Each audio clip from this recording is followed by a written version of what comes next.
8వ వచనం,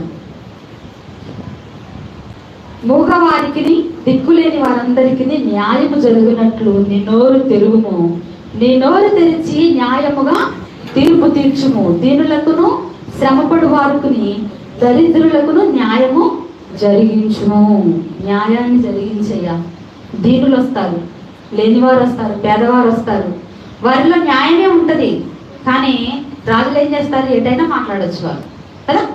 అధికారంలో ఉన్నోళ్ళు, రాజుగా పెద్దగా ఉన్నోళ్ళు ఎవరు డబ్బులు ఎక్కువ ఇస్తే వాళ్ళ వైపు మాట్లాడేస్తారు. ఎక్కడైనా న్యాయం జరుగుతుందా? ఎక్కడా న్యాయం జరగదు.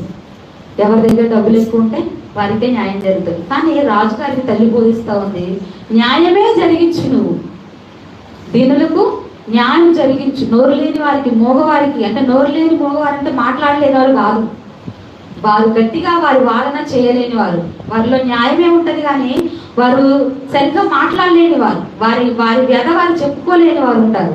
వారికి న్యాయము జరిగించు అని చెప్పేసి రాజుగారికి తల్లి బోధిస్తా ఉందన్నమాట. ఏమేం చెప్తుంది చెప్పండి. ఫస్ట్ ఏం చెప్పింది? స్త్రీలతో సాంగత్యం చేయొద్దు. రెండోది, మందు తాగొద్దు మన భాషలో. మూడోది, న్యాయము జరిగించు, నీ దగ్గరికి వచ్చే వాళ్ళకి న్యాయం చేయి, తీర్పు తీర్చు, న్యాయం జరిగించు. ఈ మూడు. ఫస్ట్ది స్త్రీలతో సాంగత్యం చేయవద్దు, రెండవది మద్యము తాగనివ్వద్దు, మూడోది న్యాయం జరిగించు. ఈ మూడు కనుక మన పిల్లల జీవితాల్లో ఉంటే వారిని ఎవ్వరు